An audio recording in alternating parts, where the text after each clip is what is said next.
2020 թվականի հարգելի բարեկամներ նոյեմբերի 9-ին ստորագրված փաստաթղթի 4-րդ կետում գրված է. Параллельно с дислокацией российских войск выводятся армянские вооруженные силы. Այդ ստորագրությունից հետո ընդամենը չանցած 10-15 օր Շիրակի մարզից ուղարկում են մեկ վաշտ Խցաբերդ եւ Հինթաղեր եւ ադրբեջանական զինված ուժերի կողմից վաշտի տղաները ձերբակալվում են իրենց տեսանկյունից,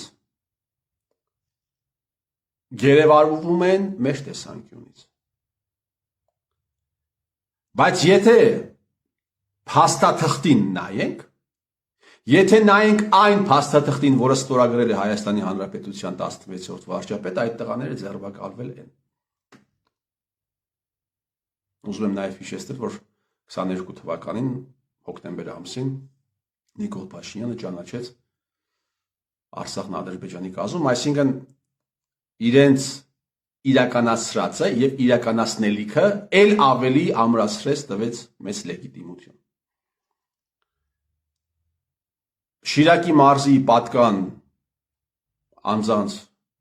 զինկոմիսարիատի մարզպետարանի աշխատողների պիտի հիշեցնեմ, որ մարզպետարանային կառույցն է, որն իրականացնում է տարածքային քաղաքականությունը կառավարության եւ պատասխանատու է զորակոչի եւ զորահավաքի համար։ Հարց եմ տալիս, ասում այդ տղեկին ինչ եք ղրգել։ Ինչ եք ոսկեղենիկ հայերենով ասած պատստավ կա արել պատերազմից հետո։ Տղաները տարիներ շարունակ անցկացրեցին Բաքվի բանտերում։ Ասում է դե մենք ուղարկել ենք Գորիս, դրանից հետո ինչ է տեղի ունեցել, մենք տեղյակ չենք։ Եթե որևէ պետության մեջ բարձր պատասխանատու պաշտոններ զբաղեցնողները առաջնորդվում են բացառիկ անպատասխանատվությամբ, բացառիկ այլանդակությամբ, ես չգիտեմ սա ինչպես կոչել, այդ պետությունը ոչ միայն շանսեր չունի երկարաժամկետ գոյատևելու, այլ նաև իրավունք չունի։ Այդ պետությունը նման ջոչերով իրավունք չունի գոյատևելու։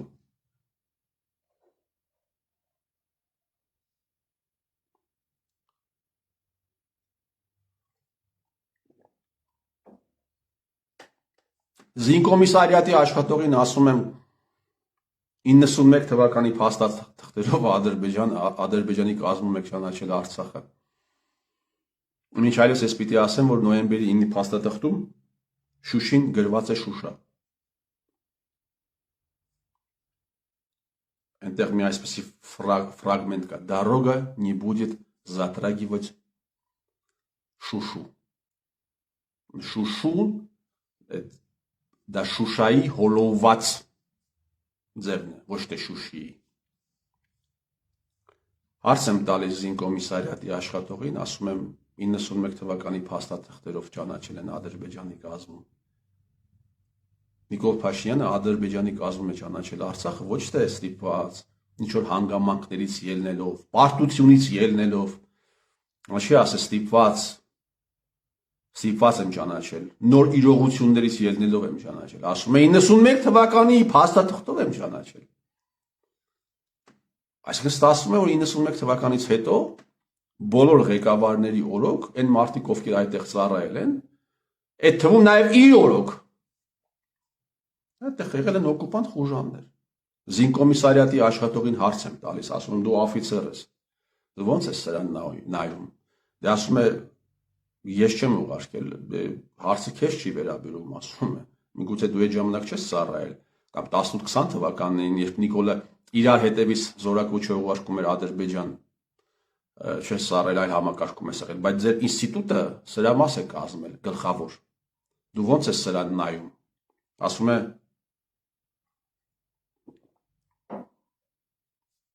Ասում է մենք չենք ուղարկել էլի։ Ասում բա ով է ուղարկել, ասում է ժողովուրդն է ուղարկել այդ մարդկանց։ Ժողովուրդն է այդ զորակոչերը ուղարկել։ Վաղը մյուս օրը դուրս են գալու, ասելու են ժողովուրդն է Արցախը ճանաչել Ադրբեջանի կազմում։ Էլի գալիս ենք բացառիկ անպատասխանատվության։ Որևէ մի դաշնակ մաշնակ չի ասում, չի պրոցես սկսում, պարլամենտում չի ասում, եթե դու 91 թվականով ճանաչել ես, զորակոչը ինչու ես ուղարկել։ Զորակոչը ինչու ես ուղարկել այս թեմայի վերաբերյալ համարյա 0, համարյա, նու կարող է կուլուարներում ինչ-որ, համարյա 0, բայց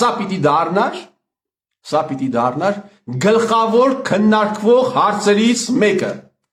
որովհետև հանցագործություն է տեղի ունեցել։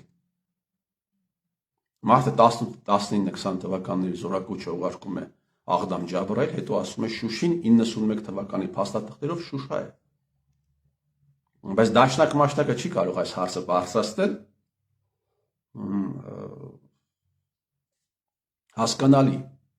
հասկանալի պատճառներով, որովհետև իրենք եւս մաս են կազմել այս ամենի։ Իրենք մաս են կազմել, հասկանում եք հարգելի բարեկամներ։ Այս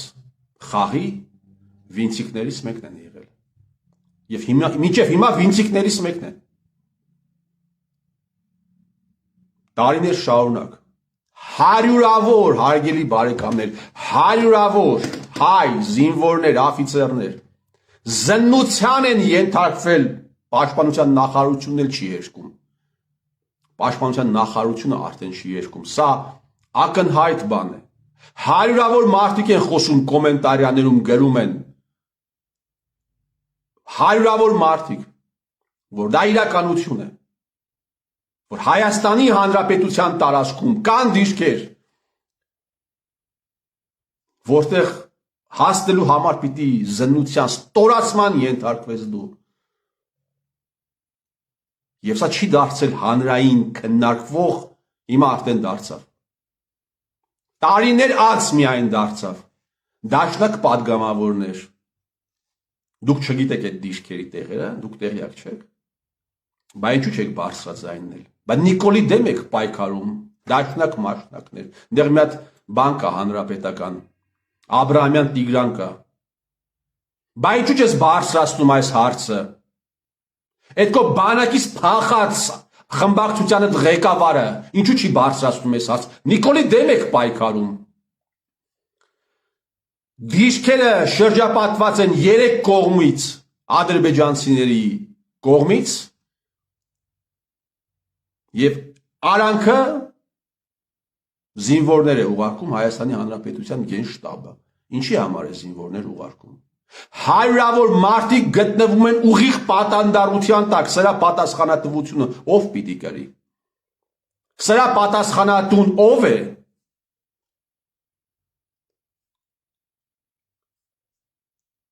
Հանձնեք այդ դիրքերը։ Լուծումը մեկն է, կամ ադրբեջանցիները պետք է հետ գնան, կամ դուք այլևս այդտեղ պիտի մարդ չուղարկեք, որովհետև դուք էլի պիտի ասեմ, պատստավկա եք անում հարյուրավոր մարդկանց։ Այս պայդերությամբ ես խոսում եմ, այնտեղ հարյուրավոր մարդիկ կան։ Այսինքն դուք ինչ եք ուզում, այդ ասենք 300, 400, 500 հոգու գլուխն էլ ուտեք, դե հետո ասեք պատերազմով տվեցինք, էսկալացիա տեղի ունեցավ տվեցինք։ Իսկ կարող է Ալիևը չի թողնում, որպեսզի դուք զինվորներին դուրս բերեք, որովհետև ես ասել եմ։ Ես իմ բարձրացած հարցի մեջ ասել եմ, որ դուրս գալուց եւս ադրբեջանցիները պետք է թույլ տան, որպեսզի դուք դուրս գաք։ Հիմա այս թեման, տեսեք, ամեն ինչի մասին խոսում են, բայց այս թեմայի մասին լռություն է։ Պարլամենտում որևէ դեպուտատ այս թեմայի մասին չի խոսում։ Ու սարսափելի է նաեւ ինչ որ ընդդիմադիր լրատվականներ փորձում են հարցը ձևակերպեն այնպես, որ հանկարծ այն մարդու անունը ով բարձրացրել է այս հարցը, հանկարծ իր անունը չհիշատակվի։ 168 AM, դուք գետինը չես մտնում։ Սիվիլն է, դու գետինը չես մտնում։ Այս ինֆորմացիոն ժամանակահատվածում դուք արանքը էլի ուզում եք մի բան կպցրած լինեք։ Արանքը էլի ուզում եք ինչ եք ուզում, ամոթ չեք անում դուք։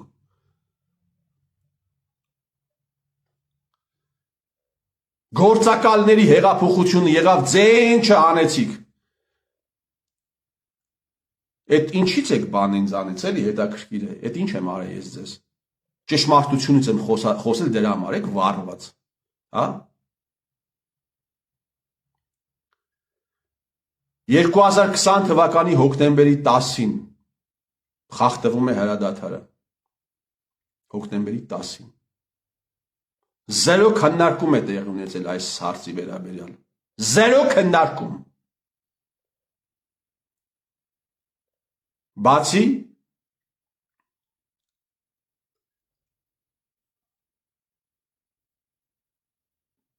իմ հաղորդումներից, որովհետև այս թեման էլ է արգելված այս թեման, ու երբ ասում ես դուք բոլորդ նույն բանդայի ներկայացուցիչներն եք, ձեզ ասում են այս թեմայի մասին պիտի խոսես, այս թեմայի մասին պիտի չխոսես, այս թեմայի մասին կարող ես ամենավերջին հայհոյանքները տաս, բայց արգելված թեմաներ կան, հոկտեմբերի 10-ի հրադադարն է խախտվել, մարդիկ են զոհվել, հանուն ոչինչի անիմաստ, ու այս հարցը չի դառնում քննարկման թեմա, ու այս իրավիճակում դուրս են եկել դաշնակ մաշնակները, ասում են մենք ընդդիմություն ենք, մենք ասում են ընդդիմություն ենք, տեսեք թուրքական ոսկեղենիկ հայերենով ասած սկորին Երևանի փողոցներով ու մի 5 օր այդ թեմայով կհաչան թող ներեն ինձ շնասերները կոռնան ամբողջ երկիրը գտնվում է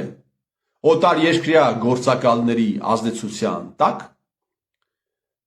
մեղադրանք է հնչեցվել հարգելի բարեկամներ այն որ Հայաստանի Հանրապետության արտաքին գործոստ նախարարը թուրքական գործակալ է մեղադրանք է հնչեցվել ոչ սովորական մարդու կողմից դուք կարող եք իրեն սիրել, չսիրել, ատել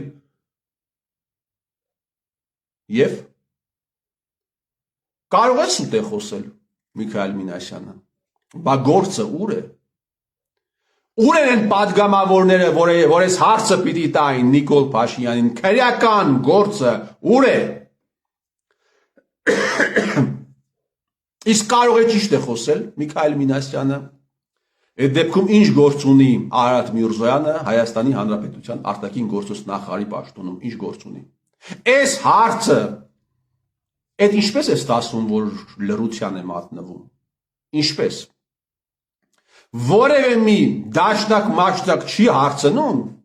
թե ինչպես է ստացվել որ ազգային անվտանգության ծառայության հաստատված գործակալը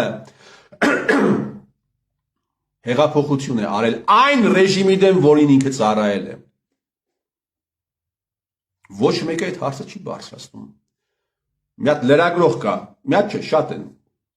մնան Արթուր ջան մենք խոսել ենք այս թեմայից ասում լինքեր կուղարկեք Լինքեր ուղարկեք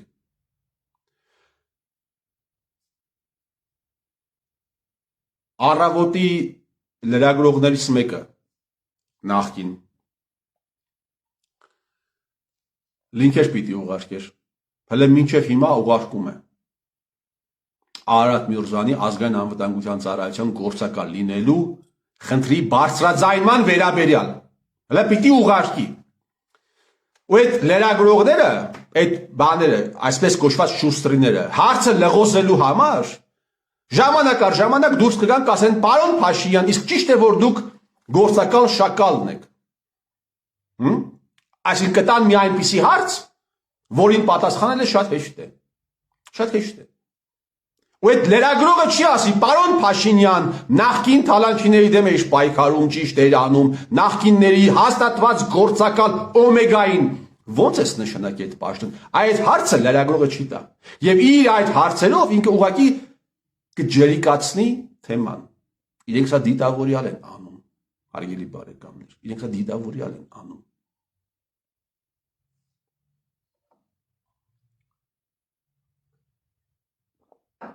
Այս ամենը հնարավոր չէր իրականացնել Հայաստանի Հանրապետությունում առանց լրագրողների, խմբագիրների, որոնք գործում են ազգային անվտանգության ծառայության վերահսկողության տակ, ԱԱԾ այդ գործակալ լրագրողների, ԱԱՑ գործակալ խմբագիրների եւ ԱԱՑ գործակալ քաղաքական գործիչների, հարգելի բարեկամներ։ Առանց իրենց այս ամենը հնարավոր չէր անել։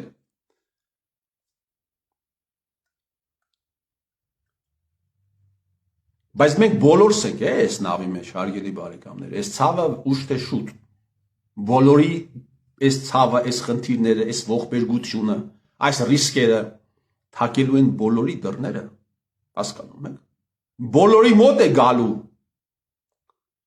Այնպես չէ, որ ձեզ չի կպնելու։ Բոլորին է կպնելու։ Այն ինչ դուք անում եք, դրա հետևանքները դուք եւս պիտի քաղեք։ Ձեր թոռները, ձեր երեխաները, ձեր կանայք,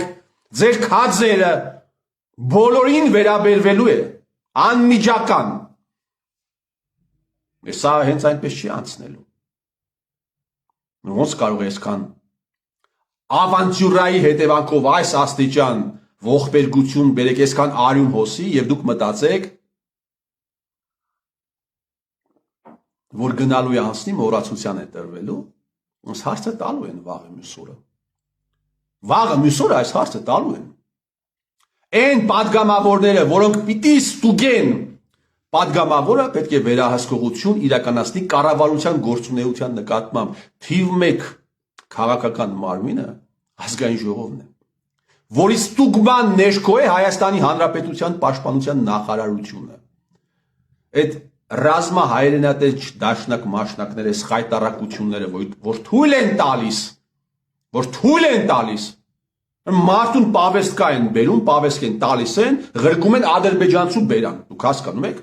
ոչ թե ադրբեջանցու հետ իրար մոտ, հայ ադրբեջանցու վերահսկողության տակ են տանում, դուք հասկանում եք սա ինչ մասշտաբի հանցագործություն է։ Պաշտպանության նախարարությունը չի հերքում արդեն, ինքը չի կարող հերքել։ Ելույթ եմ ունենում, ասում եմ եկեք խումբ կազմենք, այն հազարավոր հայոյանքներ, անեծքներ, մեն մեկը դատախազությանն է թեգանում, մեն մեկը ազգային անվտանգության ծառայությանը մտել են ու հիմնականում կանայք։ Այբարդ ասում եմ եկեք մի հատ խումբ կազմենք։ Եկեք մի հատ խումբ կազմենք։ Ազգային ժողովի падգամավորներից մի քանի հոգի կազմված ԿՊԱ-կան նաև, 1-2 լրագրող գտնենք, 1-2 նորմալ լրագրող։ Ինձ հետ ես այդ դիրքերի համարներն էլ գիտեմ։ Եվ այն մարդկանցից մի քանիսի հետ, ովքեր այդ դիրքերում ծառայություն են անցել, գնանք տեսնենք, դա ճիշտ է թե սխալ։ Հայելու տեղը եկեք դա անենք։ Ձեզանից յուրաքանչյուրի տղեն կարող է վաղը մյուս օրը, ձեզանից յուրաքանչյուրի տղուն, ամուսնուն կարող է տանեն այնտեղ։ Տեսնենք ճիշտ է թե սխալ, եթե ճիշտ է, հարստանք երկրի վարչապետին, այս խայտարակությունը, որը կա, որը ստեղծվել է եւ դու լուծում չես տալիս։ Լուծումը հետեւյալն է, կամ ադրբեջանցիները պիտի հետ գնան, կամ եթե իրենք չեն գնում, դու պիտի այդ տղեկին այդտեղից դուրս հանես։ Ուրիշ տարբերակ ուղղակի չկա։ Իհարկե կլինեն նաև էլի պատդոննկներ, ովքեր այդ իրավիճակում դուրս կգան կասեն, էլի հողեր հանձնեց, էլի դիրքեր տվեց, կլինեն։ Բայց դա ինչ կապ ունի, դա չի արդարացնում քո այս պահվածքը, Նիկոլ Փաշինյան։ Չի արդարացնում։ Հիմա որ այդպիսի հայտարարություններ չլինեն, այդ տարիներ շարունակ գերեվարված փաստացի գերեվարված չէ X թվով մարդիկ պիտի լինեն Հայաստանի տարածքում։ Եվ էլի 0 արձագանք։ Սա անում է հայը։ Սա հայն է անում։ Վաղը մյուս օրը դուրս կգանք, ինչ որ մի քանի ակտիվիստ կուսակցական կգնան եվրոպական երկրների դեսպանատների դեմը, կասեն ազատություն քաղբանտարկյալներին։ Բա գերիների ազատության համար ինչու տարիներ շարունակ Հայաստանի տարածքի գերիների մասին է խոսքը։ Հայաստանի տարածքի գերիների մասին է խոսքը։ Բա որ հանկարծ եվրոպացիներն էլ, եվրոպացի դեսպանները մի խումբ կազմեն, դուք գնում եք եվրոպական երկրների կամ ԵԱԿ-ի շենքերի առաջ, ներկայացուցչությունների առաջ միտինգներ եք անում ԵՄ-ի, նրանք էլ հավաքվեն, հարգելի բարեկամներ, մի 10 դեսպան, գան պաշտպանության նախարարություն, դեմը պիկետ անեն, դատախազություն, ազգային անվտանգության ծառայություն եւ բողոքեն այն ամենի դեմ, ինչ անում է հայը հայի նկատմամբ։ Երևի դա ավելի ճիշտ բան կլինի։ Այսինքն եվրոպական երկրների դեսպանները ի նշան բողոքի պիկետներ անեն պատկան մարմինների դեմը, թե ինչ է արել հայը հայի գլխուն եւ անում։ Եվ ասի ազատություն բղավեն, ազատություն քաղաքական գերիներին։ Հետ հարյուրավոր տղեկ քաղաքական գերիներ են։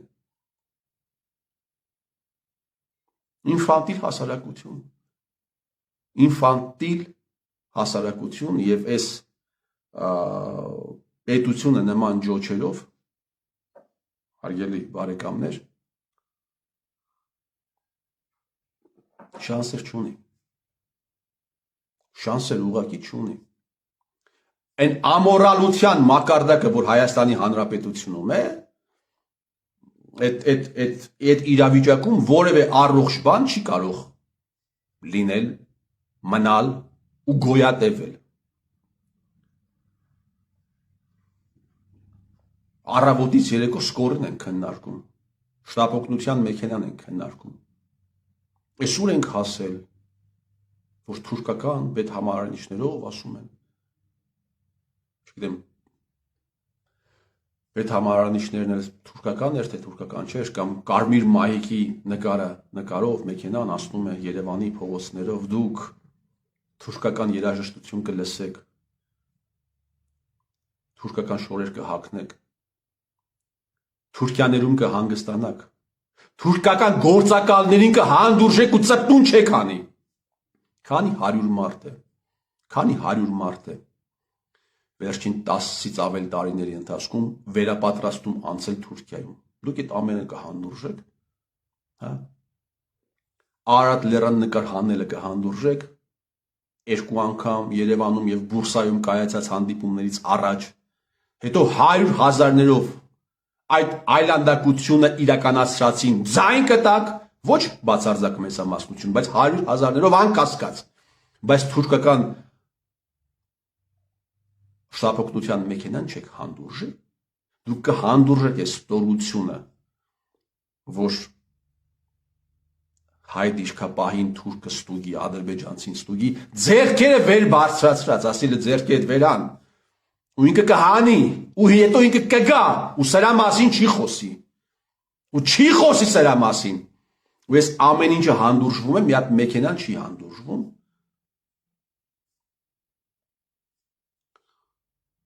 Թել Ավիվում արաբական տարերով նույնիսկ տաբլիչկաներ կան, գիտեիք, Թել Ավիվում, դա ոչ մի բան չի նշանակում, դա չի նշանակում, որ արաբներն ու իսրայելյաները իրար հետ հաշտություն են կնքել արդեն, Թել Ավիվի կամ Երուսաղեմի հիվանդանոցներում բուժվում են նաև արաբները, դա ոչ մի բան չի նշանակում, գիտեք, ոչ մի բան չի նշանակում, ոչ արաբների համար եւ ոչ հրեաների համար։ Արաբական համարներով մեքենաներ Թել Ավիվում ինչքան ուզեք։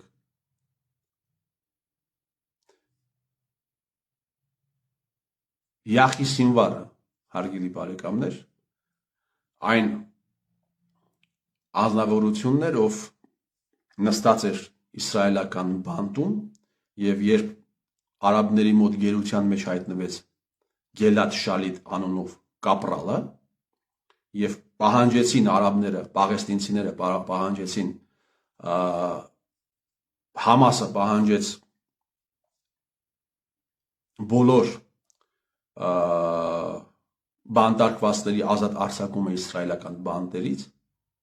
իսկ նրանց թիվը 1000-ից ավել էր, որոնց ճնշող մեծամասնությունը դատված էր տերորիզմ հոդվածով եւ մեկ կապրալի համար 1100-ից ավել տերորիստներ տվեցին եւ այդ տերորիստների մեջ էր նաեւ յախի Սինվարով հետագայում դարձավ Համասի լիդերներից մեկը։ Եվ այդ անձնավորությունը բանտարկված ժամանակ ունեցել է գլխուղեղի քաղցկեղ, որը բուժել են հրեա բժիշկները։ Իսկ հետո հրեա հատուկ ծառայությունների ներկայացուցիչները յախի Սինվարին սպանեցին իր կատարած հաջորդ հանցագործության համար կամ հաջորդ հանցագործության կազմակերպման համար։ Սա է պետությունը։ Սա է պետությունը։ Իսկ դուք ընկել եք թուրքական պետհամարանիշներով շտապօգնության մեքենայի հետևից, որովհետև լիցեմեր եք, որովհետև երեսպաշտ եք, կամ չեմ կարող ասել բոլորին, կամ գտնվում եք խորը մոլորության եւ խորը ազդեցության տակ, որովհետև կրում եք լիցեմերների խորը ազդեցությունը։ Ազնիվ մարդ եք, դուք եք ջղայնացել, երբ տեսել եք այդ մեքենան, բայց գտնվում եք լիցեմերների ազդեցության տակ, որը ձեզ չի արդարացնում։ Հային պետք է փրկել հայից, հարգելի բարեկամներ։ Սա էմոցիոնալ հայտարարություն չի։ Հային պետք է փրկել հայ դատախազից, հային պետք է փրկել հայ դատավորից, հային պետք է փրկել պաշտպանության նախարարության հայ ղեկավարներից, հայ նախարարներից, ազգային անվտանգության ծառայության հայ սպաներից, հային պետք է փրկել հայ վարչապետից, հային պետք է փրկել հայ նախագահից, հային պետք է փրկել դաշնակ մաշնակներից, հային պետք է փրկել հայ լրագրողներից, հայ խմբագիրներից, ազգային անվտանգության ծառայության հայ գործակալներից։ Ու այդ օրը կգա, այս ողջ համակարգը կփլուզվի։ Տա Աստված այս համակարգը փլուզի հայը։ Իսկ եթե ոչ, թող այս համակարգը փլուզի օտարը, եւ թող օրհնվի այդ օրը։ Ես ձեր Տիրոջ մերը։